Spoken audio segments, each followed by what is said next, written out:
I'm Mia, and I wed Jack, the love of my life, a year ago. Our connection was funny, caring, and all I could have ever imagined. I am quite content with my family life. I was an accountant who worked primarily from home. Though there was more to my work life than what first caught the eye, I enjoyed my job. Jack was quite busy running his own car parts company, but it also gave us a lot of quality time together. We enjoyed spending time together in our free time, and we frequently went to parties with Jack's wide network of friends, co-workers, and business associates. I always enjoyed the opportunity to mingle and be a part of Jack's world, so I looked forward to these get-togethers. Jack came in one bright Saturday morning and grinned from ear to ear while I was checking emails and drinking coffee at our kitchen table. "Hello, gorgeous," he said, kissing my cheek. Mike is hosting a cookout at his residence. However, we could go over, catch up with everyone, and enjoy a few drinks. Are you willing to participate? That sounds great, I shot back, eager for the evening. By the time we got to Mike's place at 7 p.m., the air was filled with laughter and the aroma of cooked meat. We were moving through the throng when I saw a stunning blonde woman I had never seen before. She was laughing across the yard as she spoke animatedly with a group of individuals. "Who's that?" Jack and I nodded at her as I asked. His face tensed nearly too much to notice. "That's my ex-girlfriend Vanessa." Before I could say anything, Mike saw us and gave us a wave. "Mia, Jack, I'm glad you could attend. Let me present you to everyone, please." Vanessa fixed her gaze on us as we got closer to the group. Her eyes did not open, but her smile did. With a phony sweetness flowing from her voice, she murmured, "Well, well, if Jack and his wife aren't involved." She sounded like a bad person when she pronounced the word wife. Determined not to let her get to me, I forced a smile. I extended my hand and said, "Nice to meet you, Vanessa." "My name is Mia." She gave my hand a dirt-covered glance and turned back to stare at Jack. "Jackie, sweetheart, it's been much too long. I need to know what you've been up to." When she called me by that pet name, I got upset, but Jack handled it so nicely. "Vanessa, it's nice to see you. I've had a terrific time with Mia. What say you? Are you still employed by your dad's business?" Vanessa momentarily lost her smile. "Yes, you are familiar with me. I prefer having options available to me. I'm not bound, in contrast to some people." This was how the conversation went on for what seemed like hours, with Vanessa gushing over Jack and sparing me with veiled digs. Even though I tried my hardest to remain composed, I was worn out by the end of the evening. I noticed Vanessa was showing up at our social gatherings more often in the weeks that followed that initial encounter. She always seemed to go above and above to make me feel uneasy and out of place. We attended a dinner party one Friday night that one of Jack's business partners was hosting. Vanessa strolled over with a champagne flute in hand as I was having a conversation with a few of the wives. "Oh, Mia," she uttered in a sickly sweet voice. "What an intriguing ensemble that is. I had no idea that the librarian aesthetic was making a comeback." Suddenly self-conscious, I looked down at my knee-length skirt and top. "I believe it's suitable for a dinner party," I answered, attempting to maintain composure. With a sound like tinkling glass, Vanessa laughed. "You do, of course, my dear. Not everyone is as adept at wearing high couture as I am." I bit my lip to keep from criticizing her attire for looking more like something you'd see at a nightclub rather than a dinner gathering. Rather, I excused myself and headed in search of Jack. As the weeks passed, Vanessa started acting more brazenly. She began sharing pictures from our get-togethers on social media, making sure to always exclude or obscure my face. The captions were blatant comments regarding my demeanor or style of living. One day, I was going through my feed when I saw a rather offensive post. Vanessa had posted an ugly photograph of me next to a picture of herself. "Who do you think is a better match for Jack?" was the caption. "Comment with your vote." I felt my cheeks burn with anger and humiliation as I read through the comments, most of which were in Vanessa's favor. At the end of the post, she had added, "Looks like the people have spoken. Jack must be a complete fool to have chosen plain Jane over a beauty like me." That evening, when Jack got home from work, I decided to confront him about the situation. "Jack, we need to talk about Vanessa," I said as he walked through the door. He sighed, loosening his tie. "What's she done now?" I showed him the post on my phone. His face darkened as he scrolled through it. "This is unacceptable," he muttered. "I'll talk to her. Tell her to take it down." "That's not enough," I said, my voice shaking slightly.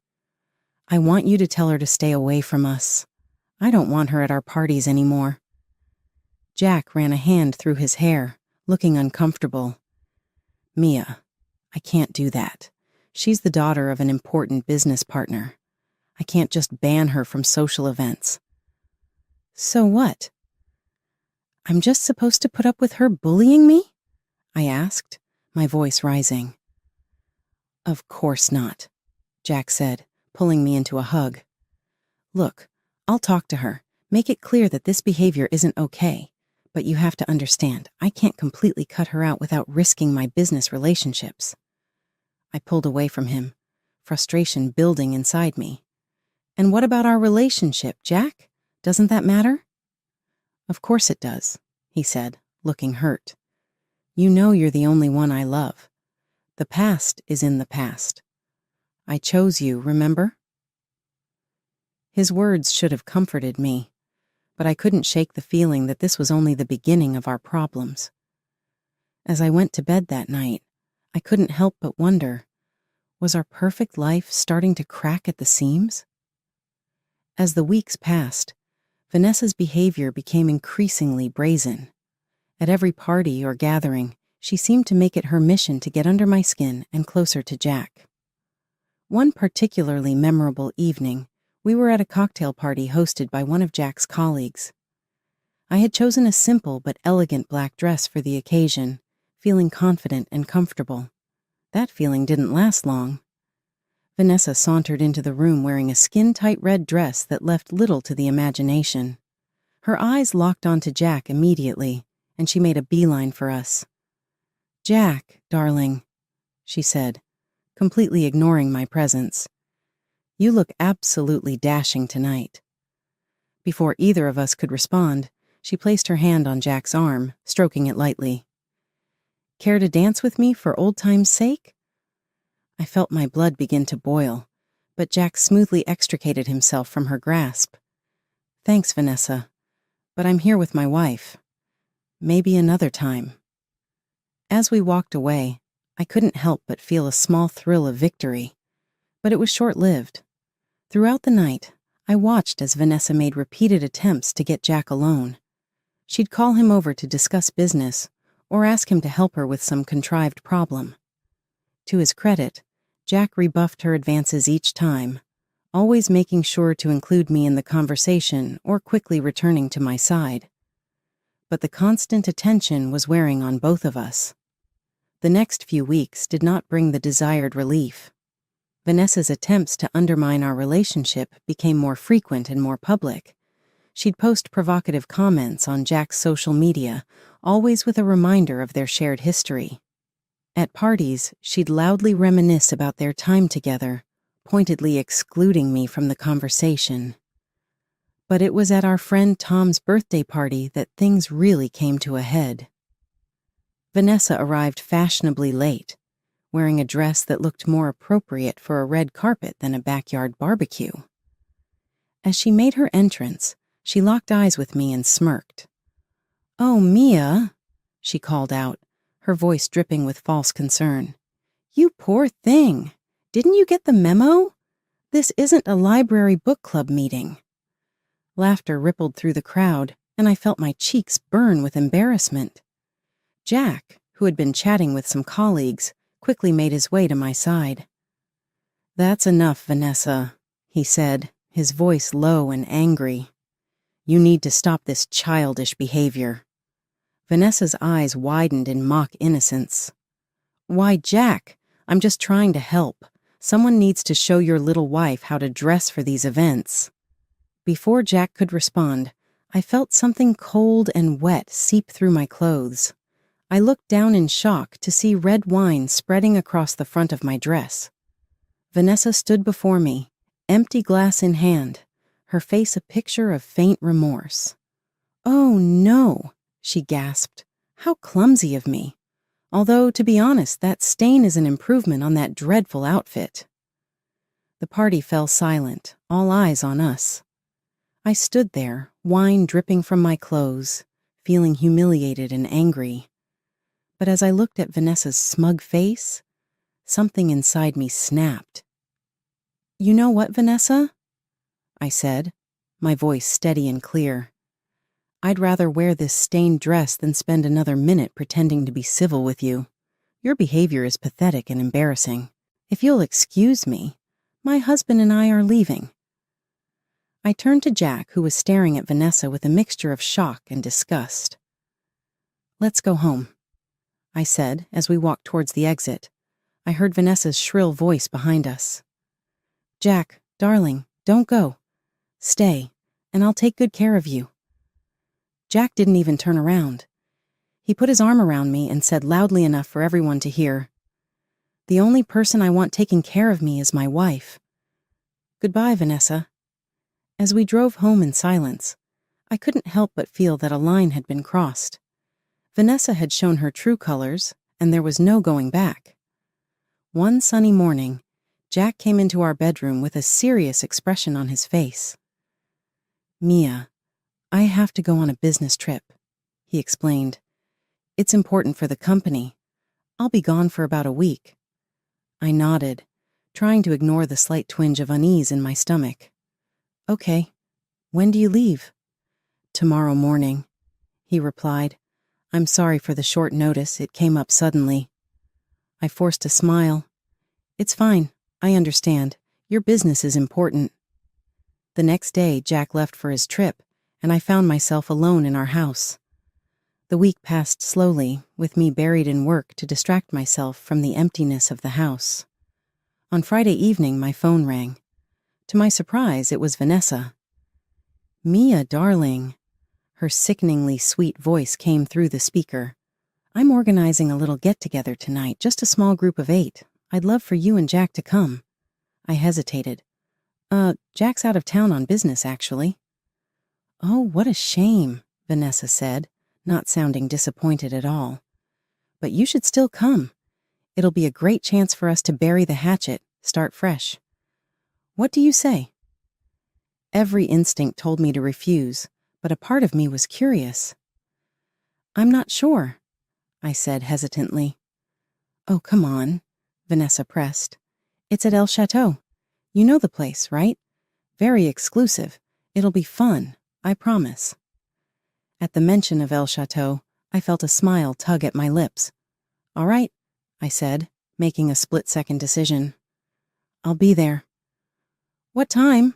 Vanessa asked. "Wonderful," she exclaimed. 8 o'clock. Don't be late." At precisely 8 o'clock, I walked into El Chateau. I saw a cheerful group of Jack's friends, 8 people, including Vanessa, sitting at a table. For a moment, I thought everything might go well. But as I approached, my heart sank. There was no place set for me at the table. Vanessa stood up, her eyes gleaming with malice. "Oh, Mia," she said loudly, her voice dripping with fake concern. "I'm afraid there's been a misunderstanding. You see, we're full up here. No room for extras."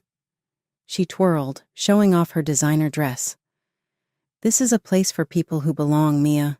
Beautiful people, successful people. Maybe you should try the diner down the street. I hear they do a mean hot dog." The table fell silent, everyone looking uncomfortable, but no one speaking up.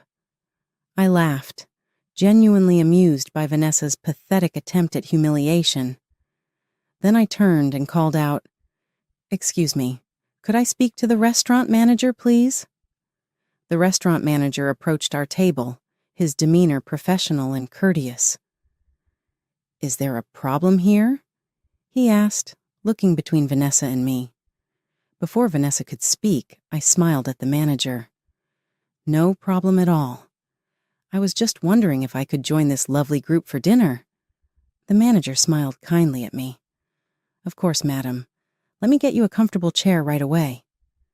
As he hurried off, Vanessa's face contorted with rage. Excuse me. I booked this table for 8 people. She wasn't invited, and there's no room for her here. The manager returned with a plush chair, placing it at the table. I apologize for the confusion, but Madame has the right to sit at any table she wishes. She is, after all, the owner of El Chateau. A collective gasp went around the table. Vanessa's mouth opened and closed like a fish out of water, while Jack's friends looked at me in disbelief. One of them, Tom, spoke up. But Mia, I thought you were an accountant. That's how Jack introduced you to us. I smiled, shrugging my shoulders modestly. I am an accountant. I do the books for my restaurant. I've never been one to show off my wealth. I prefer to judge people by their character, not their bank account. Vanessa's face turned a deep shade of red, a mix of embarrassment and anger. The atmosphere at the table shifted dramatically. Jack's friends, who had been silent during Vanessa's tirade, now fell over themselves to invite me to join them. Mia, please sit with us. We'd love to hear more about your restaurant. I can't believe we never knew this about you. I held up a hand, smiling gently. Thank you all for the invitation, but I think I'll decline. I just wanted to stop by and say hello. I turned to the manager. Please make sure my husband's friends are well taken care of. The bill is on me tonight. As I prepared to leave, I couldn't help but add, And Vanessa, there's a lovely diner down the street. I hear they do a mean hot dog. You might want to try it sometime. With that, I left the restaurant, leaving behind a stunned silence and a thoroughly humiliated Vanessa. When Jack returned from his business trip a few days later, I told him about the incident over dinner. You should have seen her face, Jack, I said, laughing. I don't think I've ever seen anyone turn that shade of red. Jack shook his head, chuckling. I can't believe she thought she could embarrass you like that. You handled it perfectly, Mia. As we finished our meal, I felt a sense of contentment wash over me. Vanessa's attempt to humiliate me had backfired spectacularly, and in the process, it had brought Jack and me closer together. Several weeks flew by after the incident at El Chateau. Life had settled into a comfortable rhythm, and the memory of Vanessa's humiliation had faded into an amusing anecdote Jack and I occasionally shared over dinner. One crisp autumn morning, as I was going through my emails, I noticed an intriguing message. It was an invitation to participate in the prestigious Entrepreneur of the Year Award program, specifically in the Successful Entrepreneurial Debut category. My heart skipped a beat as I read the details. This was a significant recognition of my hard work and success with the restaurant. We decided to attend the event together. On the night of the awards, we dressed in our finest. Jack looked dashing in his tuxedo, and I chose an elegant, understated gown that made me feel confident and powerful. The venue was spectacular, filled with the city's most successful and influential people. As we mingled, I saw many familiar faces, friends, acquaintances, and several of Jack's business associates. The atmosphere was electric with anticipation and excitement. At one point, Jack excused himself to chat with some colleagues, leaving me by the champagne fountain. I was admiring the intricate ice sculpture when a familiar voice hissed in my ear. What are you doing here? I turned to find Vanessa glaring at me, her face twisted with anger and disbelief. I was invited, I replied calmly, showing her my invitation. Vanessa's eyes narrowed. This event is for the rich and successful people of this city, people like me and my father. You don't belong here. You upstart. How dare you try to infiltrate our world? Get out before you embarrass yourself. I remained calm, scanning the room until I spotted who I was looking for. With a smile, I waved to two distinguished-looking older gentlemen in impeccable suits who were engaged in conversation across the room. As they approached, Vanessa's tirade continued, but I ignored her, focusing on the men. When they reached us, I wrapped one of them in a warm embrace. "Dad, I'm so glad you could make it," I said, kissing his cheek. Turning to the other man, I extended my hand, which he shook warmly. "Mr. Thompson, it's wonderful to see you again." Vanessa's jaw dropped as she realized who the second man was. She turned to him, her voice shrill with disbelief. "Daddy, what are you doing? How can you possibly be friendly with this nobody? She's just an accountant who got lucky and is now pretending to be one of us. She doesn't belong in our world." Mr. Thompson's face flushed a deep red as he listened to his daughter's outburst. His eyes, usually calm and calculating, now blazed with fury. "Silence!" he thundered, causing Vanessa to flinch. He gestured towards my father. "This man is William Carter, one of the most successful entrepreneurs in the country and my valued business partner. Your ignorant words could jeopardize a multi-million-dollar deal."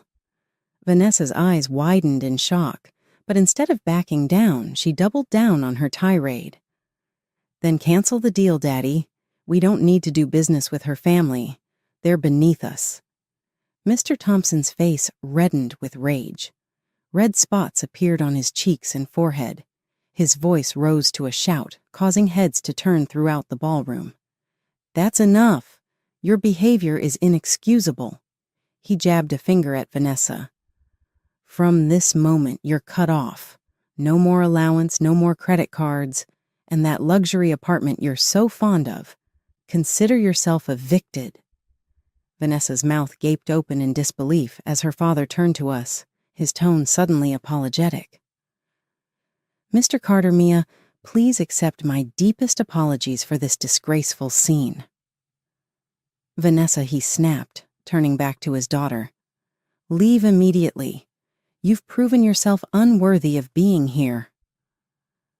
At that moment, Jack pushed through the crowd that had gathered around us, his face a mix of concern and anger.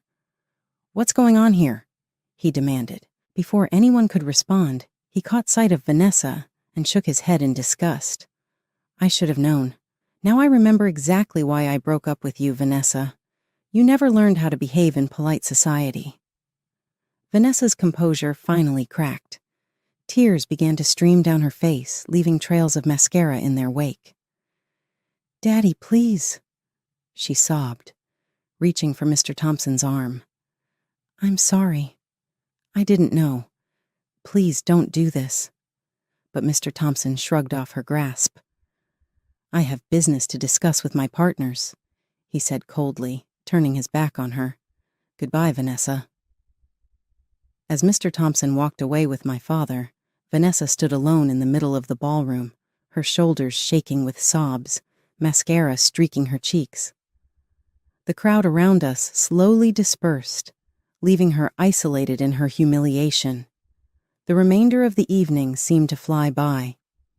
I remember being very stunned when my name was mentioned for the successful entrepreneurial debut category at the awards event.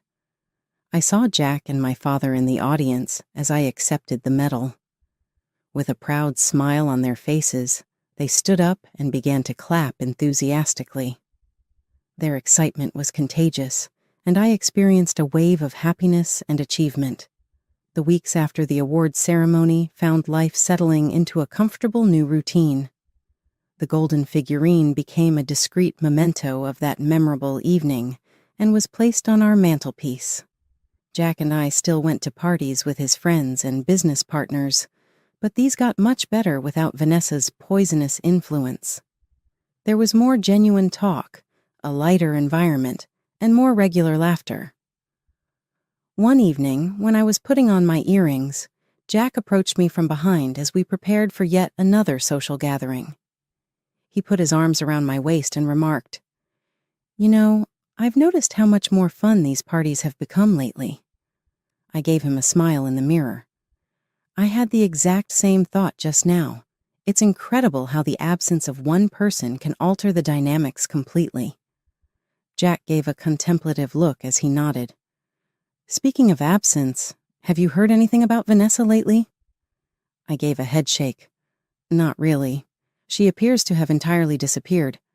But, well, during the previous party, I heard Tom talking to his wife. There is a story circulating that Vanessa was sent to another state by Mr. Thompson. Something about not wanting her to bring the family business, or him shame any longer. Jack's eyebrows shot up. Whoa, it is quite pronounced. But given her actions during the awards ceremony, I can't say I'm surprised. I looked up at him and straightened his tie. It's extremely unfortunate. She never learnt to recognize the value of her privilege or how to exercise it responsibly.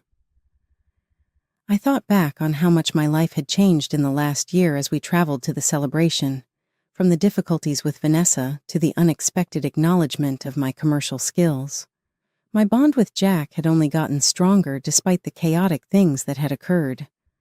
Regarding Vanessa, I sincerely hoped that she would finally find her path.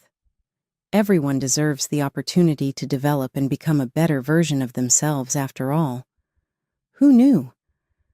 Perhaps a new beginning in a different state would be exactly what she needed. But for the time being, I was happy to savor this moment while swinging in my husband's arms, encircled by friends, and appreciative of the life we had created.